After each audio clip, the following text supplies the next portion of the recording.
আলহামদুলিল্লাহি রাব্বিল আলামিন আসসালাতু ওয়াসসালামু আলা সাইয়্যিদিল আনবিয়া ওয়াল মুরসালিন ওয়া আলা আলিহি ওয়া আসহাবিহি ওয়া আহলি বাইতিহি ওয়া ইতরাতিহি আজমাইন। আউযু বিল্লাহি মিনাশ শাইতানির রাজীম। বিসমিল্লাহির রহমানির রহিম।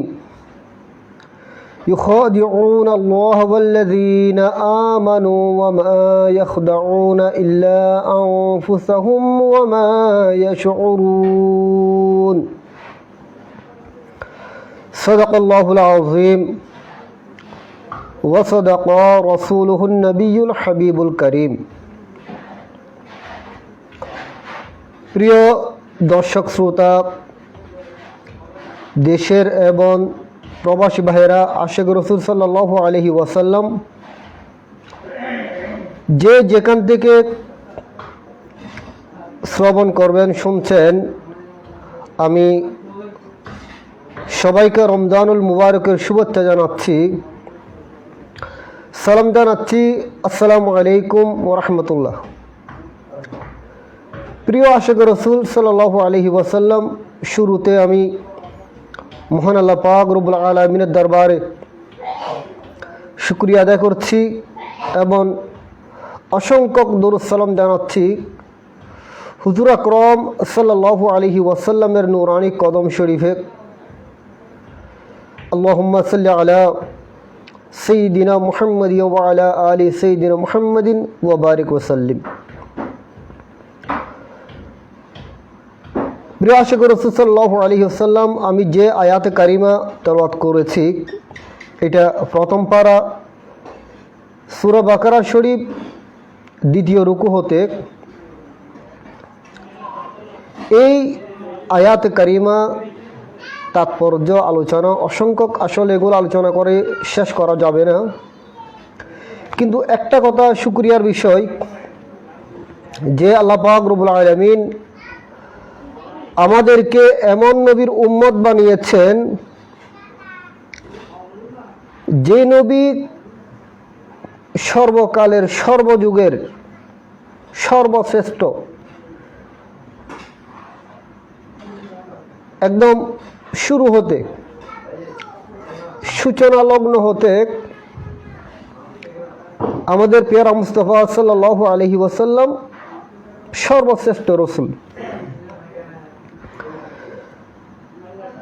এই সুবাদে যে এই আয়াতে কারিমার মধ্যে আল্লাহ পাক রব্বুল আলামিন মুনাফিকদের কথা আলোচনা করেছেন, কারণ পৃথিবীর মধ্যে একটা জাত, যে জাতটা খুব ডেঞ্জারাস, মুনাফিক, যেটা এটা এমন খতরনাক ডেঞ্জারাস যার কাছ থেকে নিজেকে হেফাজত করা খুবই কঠিন। কারণ মুনাফিকরা সবচেয়ে বেশি মারাত্মক। কাফিররা যত ইসলামের ক্ষতি করে নাই, এর চাইতে আরো বেশি ক্ষতি করেছেন ইসলামের মধ্যে, দ্বীনের মধ্যে, ধর্মের মধ্যে মুনাফিকরা। এই মুনাফিক থেকে বাঁচা খুব কঠিন, কারণ কুরআনে পাকের শুরু দিয়ে প্রথম ইমানদারের কথা বলেছেন আল্লাহ রাব্বুল আলামিন, এরপর কাফেরের কথা বলেছেন মাত্র 2টা আয়াতে কারিমা। এরপর মুনাফিকের তাদের কার্যকলাপ, তাদের রীতিনীতি, তাদের লেনদেন, তাদের উঠা বসা কীভাবে হবে, তারা মানুষকে ধোঁকা কীভাবে দেবে, তারা আল্লাহ পেরা মাহবুব সাল্লাল্লাহু আলাইহি ইসলামকে এবং ইমানদারদেরকে কিভাবে ধোঁকা দিয়েছে, এই সুবাদে তাদের সম্পর্কে একটা নয়, 2টা নয়, 13টা আয়াতে কারিমা আল্লাহ রাব্বুল আলামিন 13টি আয়াতে কারিমার মধ্যে আলোচনা করেছেন এবং স্পেশাল একটা সূরা দিয়েছে, সূরাতুল মুনাফিক। সূরাতুল কাফিরুন একদম অল্প, কিন্তু মুনাফিক, এবং এই মুনাফিক, যাদের অন্তরে মুনাফিকি আছে, নেফাকি আছে, তাদের স্থান কুরআন কারীমের মধ্যে বলে দিয়েছেন, ইন্নাল মুনাফিকিনা ফিদ দারকিল আসফালি মিনান নার, জাহান্নামের একদম সর্বনিম্ন স্তরের মধ্যে, কাফির থেকে আরো নিম্ন শ্রেণী। এই সুবাদে এই আয়াতে কারিমার মধ্যে মুনাফিকদের দোষ গুণ বর্ণনা করা হয়েছে। তাদের অভ্যাস, তাদের অবস্থা কি হবে, কিন্তু গভীরভাবে ডিপলি আপনি যদি চিন্তা করেন, গবেষণা করেন এই আয়াতে কারিমা, বিসমিল্লাহির রহমানির রহিম, ইউখাদিউনা আল্লাহ ওয়াল্লাযীনা আমানু ওয়া মা ইয়াখদাউনা ইল্লা আনফুসাহুম ওয়া মা ইয়াশউরুন। এই আয়াতে কারিমা, ইউখাদিউনা আল্লাহ ওয়াল্লাযীনা আমানু,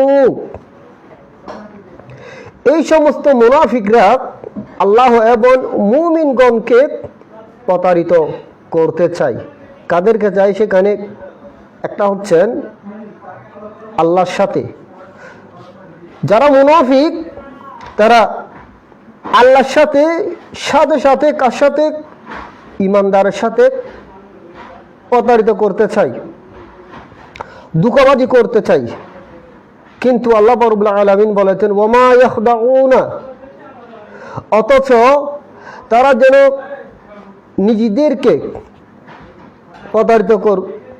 প্রতারিত করতেছে। তারা কাউকে প্রতারিত করে না। ওয়ামা ইয়াখদাউনা, তারা কাউকে প্রতারিত করতে পারে না, ধোঁকা দিতে পারে না। ইল্লা আনফুসাহুম, কিন্তু নিজেদেরকে, নিজে নিজে প্রতারিত হচ্ছে, নিজেদেরকে প্রতারিত করতেছে। আল্লাহ রাব্বুল আলামিন বলেছেন ওয়ামা ইয়াশউরুন, তারা বুঝতে পারে না। তারা যে নিজেদেরকে প্রতারিত করছে এরা সেটা বুঝতে পারে না, বুঝার সক্ষম নয়। প্রিয় আশিক রাসূল সাল্লাল্লাহু আলাইহি ওয়াসাল্লাম, দেখা যায় কিন্তু গভীরভাবে চিন্তা করলে এই আয়াতে কারিমার মধ্যে আল্লাহর মাহবুব সরকার কায়নাত, দু জাহানের বাদশাহ, ইমামুল আনবিয়া, ইমামুল মুরসালিন মুহাম্মদুর রাসূলুল্লাহ সাল্লাল্লাহু আলাইহি ওয়াসাল্লামের সম্মান বর্ণিত হয়েছে। কিভাবে তারা আল্লাহর সাথে প্রতারিত করতে চাই। এখন আল্লাহকে তো পাচ্ছে না, আল্লাহকে কোথায় পাবে? তো এটা বুঝা যায় তারা প্রতারিত করেছেন আল্লাহর প্রিয় মাহবুব সাল্লাল্লাহু আলাইহি ওয়াসাল্লাম সাল্লাল্লাহু আলাইহি ওয়াসাল্লামের সাথে।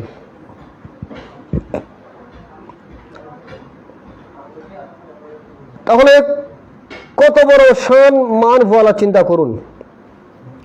আল্লাহর মাহবুব সাল্লাল্লাহু আলাইহি ওয়াসাল্লামের সাথে প্রতারিত করা, ধোঁকা দেওয়া, এটা আল্লাহ রাব্বুল আলামিন নিজের দিকে নিসবত করেছেন। সুবহানাল্লাহ, কত শানওয়ালা রাসূল, তাজিমওয়ালা রাসূল।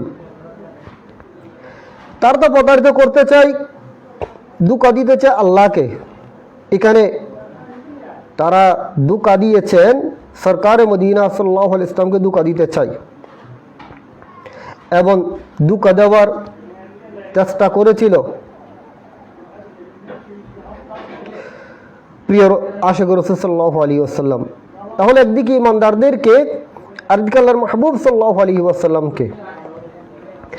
তো এই আয়াত কানা গভীরভাবে চিন্তা করুন, প্রতারিত করতেছে আল্লাহর সাথে, কিন্তু না, সেটা সরকারে মদিনা সাল্লাল্লাহু আলাইহি ওয়াসাল্লামকে তারা ধোঁকা দিয়েছেন, সেটা আল্লাহর দিকে নিসবত করেছে। তোমরা আমার মাহবুব সাল্লাল্লাহু আলাইহি ওয়াসাল্লামের সাথে প্রতারিত করো নাই, তোমরা ওই প্রতারণা, ওই ধোঁকাবাজি তোমরা আমি আল্লাহর সাথে করেছো। যেমন কোরআন কারীমের মধ্যে আল্লাহ পাক রব্বুল আলামিন ইরশাদ করেছেন মান ইউতিউর রাসূল ফাকাদ আতা আল্লাহ, যিনি রাসূল আকরাম সাল্লাল্লাহু আলাইহি ওয়াসাল্লামকে মেনেছেন, ইতাআত করেছেন, গুয়া কি তিনি আল্লাহকে ইতাআত করেছেন। চিন্তা করেছেন? এবং এইটা আল্লাহ প্রিয় মাহবুব সাল্লাল্লাহু আলাইহি ওয়াসাল্লাম এটা গভীরভাবে চিন্তা করলে ইরশাদ হয়েছেন। যেমন চিন্তা করুন, রাসূলুল্লাহ আকরাম সাল্লাল্লাহু আলাইহি ওয়াসাল্লাম যখন হিজরত করছেন, সেখানে কাফিরা চতুর্পাশে ঘিরে ফেলেছে। তখন আল্লাহর মাহবুব সাল্লাল্লাহু আলাইহি ওয়াসাল্লাম বলে নিয়েছেন, তাদেরকে নিক্ষেপ করেছে, কাফিরদেরকে নিক্ষেপ করেছেন আল্লাহর প্রিয় মাহবুব সাল্লাল্লাহু আলাইহি ওয়াসাল্লাম। কিন্তু আল্লাহ রাব্বুল আলামিন বলেছেন, ওয়ামা রামাইতা ইয রামাইতা ওয়ালাকিন্নাল্লাহ রামা। মাহবুব, আপনি যেগুলো নিক্ষেপ করেছেন এগুলো আমি আল্লাহ নিক্ষেপ করেছি। আল্লাহর কুদরতের, অর্থাৎ আল্লাহর মাহবুব সাল্লাল্লাহু আলাইহি ওয়াসাল্লাম যা করেন, যা কিছু করেন, সবগুলো আল্লাহর হুকুমে করেন। এদের তাযীম ও মুস্তাওয়া বোঝা যাচ্ছে। সুবহানাল্লাহ। এবং প্রত্যেক কিছু হরকত সাকানাত সব কিছু আল্লাহর নির্দেশ ক্রমে কুরআনুল কারীমের মধ্যে ইরশাদ হয়েছেন, বিসমিল্লাহির রহমানির রহিম, ওয়ামা ইয়ানতিকু আনিল হাওয়া ইন হুয়া ইল্লা ওয়াহয়ুন ইউহা। আল্লাহ প্রিয় মাহবুব সাল্লাল্লাহু আলাইহি ওয়াসাল্লাম নিজ থেকে কোনো কথা বলেননি। আল্লাহ যা বলেছেন, যা বলতে বলেছেন, আল্লাহর প্রিয় রাসূল সাল্লাল্লাহু আলাইহি ওয়াসাল্লাম তা বলেছেন। তাহলে কত শানওয়ালা জবান হচ্ছেন মুস্তাফার, জবান হচ্ছেন রহমতুল লিল আলামিনের, বাণী হচ্ছেন রব্বুল আলামিনের, জবান হচ্ছেন রাসূলুল্লাহ সাল্লাল্লাহু আলাইহি ওয়াসাল্লামের, আর বাণী হচ্ছেন আল্লাহ জাল্লা শানুহুর। একটু গভীরভাবে চিন্তা করেছেন? এই জন্য একজন কবি বলেছেন, গুফত আল্লাহ বুদ গরতে আজহুল কুমে আব্দুল্লাহ বুদ। তার কালাম, অর্থাৎ হুজুর আকরাম সাল্লাল্লাহু আলাইহি ওয়াসাল্লাম এর কালাম, জবানে পাক দিয়ে যে কালাম মুবারক বের হয়েছে, এটা হচ্ছে যে আল্লাহর ওই কালাম, কোরআনুল কারীমের অর্থ। যদিও বা এটা আল্লাহর প্রিয় মাহবুব সাল্লাল্লাহু আলাইহি ওয়াসাল্লামের জবানে পাক, কিন্তু কালাম কিন্তু কার? আল্লাহ পাক রব্বুল আলামিনের, সেটা হচ্ছে কালাম। প্রিয় আশিক রাসূল, এই সুবাদে দেখা যায় আমরা বুঝেছি আল্লাহ প্রিয় মাহবুব সাল্লাল্লাহু আলাইহি ওয়াসাল্লাম সর্বশ্রেষ্ঠ রাসূল। হযরতে আদম আলাইহিস সালাম হতে শুরু করে হযরত ঈসা আলাইহিস সালাম, যত আম্বিয়া পৃথিবীর জমিনে তাশরিফ এনেছেন, সবার শ্রেষ্ঠ রাসূলুল্লাহ সাল্লাল্লাহু আলাইহি ওয়াসাল্লাম। কারণ ঈসা আলাইহিস সালাম আবার দুনিয়ার মধ্যে আসবেন। সব আম্বিয়া আমার রাসূল করিম সাল্লাল্লাহু আলাইহি ওয়াসাল্লাম এর উম্মত। আমি গতকালকে বলেছিলাম, যখন আল্লাহ রাব্বুল আলামিন অঙ্গীকারনামা নিচ্ছেন, সর্বপ্রথম সেখানেও ভালো বলেছেন রাসূল আকরাম সাল্লাল্লাহু আলাইহি ওয়াসাল্লাম। আবার হযরত ঈসা আলাইহিস সালাম আবার দুনিয়ার বুকে তাশরীফ আনবেন। তিনি তো দুনিয়া থেকে বিদায় নিয়েছে, চলে গিয়েছে, আল্লাহ রাব্বুল আলামিন তুলে নিয়েছেন। কিন্তু দুনিয়ার মধ্যে নবী হিসাবে আসবেন নাকি উম্মত হিসাবে? নবী হিসাবে নয়, তিনি শ্রেষ্ঠ নবীর উম্মত হওয়ার জন্য আরজি পেশ করেছেন, আকাঙ্ক্ষা পেশ করেছেন আল্লাহর দরবারে। সুতরাং তিনি আবার দুনিয়ার মধ্যে আখিরি জমানার নবী, কামলিওয়ালা নবী মুহাম্মদুর রাসূলুল্লাহ সাল্লাল্লাহু আলাইহি ওয়াসাল্লামের উম্মত হয়ে পৃথিবীর জমিনে আবার তাশরীফ আনবেন কিয়ামতের পূর্বক্ষণে। এবং তিনি দাফন হবেন, 40 বছর পর্যন্ত পৃথিবীতে থাকবেন, দাজ্জালকে হত্যা করবে। তো তার দাফন কোথায় হবে? এখনো পর্যন্ত একটা কবর মদিনাতুল মুনাওয়ারা শরীফের মধ্যে, তার কবরের অংশ যেখানে দাফন হবে সেটা এখনো পর্যন্ত বিদ্যমান। তিনি সেখানে দাফন হবেন, উম্মত হয়ে দুনিয়ার মধ্যে আসবে। প্রিয় আশিক রাসূল, তো আল্লাহর মাহবুব সাল্লাল্লাহু আলাইহি ওয়াসাল্লাম যেমন সর্বশ্রেষ্ঠ, তো আল্লাহর প্রিয় মাহবুব সাল্লাল্লাহু আলাইহি ওয়াসাল্লাম এর সাথে যেগুলি বেজেছেন, অ্যাটাচড হয়েছে, সেগুলিও অন্যান্য নবীর উম্মত থেকে এই উম্মত সর্বশ্রেষ্ঠ, তাজিমওয়ালা উম্মত। কারণ কি? কুরআন কারীমের মধ্যে আল্লাহ রাব্বুল আলামিন ইরশাদ করেছেন, ওয়া কাযালিকা জাআলনাকুম উম্মাতাও ওয়াসাতাল লিতাকুনু শুহাদাআ আলান নাস। আমি সেদিকে যাচ্ছি না। এই যুগের উম্মত কেন শ্রেষ্ঠ? নবী যেমন সর্বশ্রেষ্ঠ, উম্মত সর্বশ্রেষ্ঠ। নবী যেমন সর্বশ্রেষ্ঠ, যে কুরআনুল কারীম অবতীর্ণ করেছেন, কুরআনুল কারীম সর্বশ্রেষ্ঠ।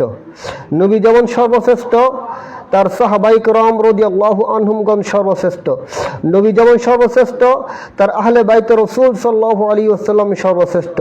নবী যেমন সর্বশ্রেষ্ঠ, তার হাসানাইন কারিমাইন রাদিয়াল্লাহু আনহুমা সর্বশ্রেষ্ঠ। এভাবে প্রত্যেকটি কিছু। কারণ কি? এটা হুজুর করিম সাল্লাল্লাহু আলাইহি ওয়াসাল্লামের কারণেই এত মর্যাদাবান হয়েছেন। একটু গভীরভাবে চিন্তা করেছেন? যে নবীর কারণে, যে নবীর তাজিমের কারণে, যে নবীর সুবতের সাথে, যে নবীর উম্মত হওয়ার কারণে এত ইজ্জত বলা হয়েছেন, দামি হয়েছেন আল্লাহ রাব্বুল আলামিনের দরবারে, দুনিয়ার মধ্যে।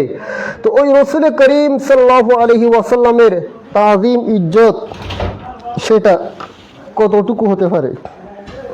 প্যারা হাজিরিন, আবার আফসোস লাগে যে কেউ যদি বলে রাসূল আকরাম সাল্লাল্লাহু আলাইহি ওয়াসাল্লাম এর শান মান আল্লাহর কাছে, আল্লাহর কাছে আল্লাহর মাহবুব নবীর শান মান এখানে লিখেছেন, এত নিকৃষ্ট করে লিখেছে যেটা বলার কোনো ভাষা পাচ্ছি না, যেটা আম জনতা জানে না। আমি সাধারণ আম মুমিন বান্দা, যারা আমার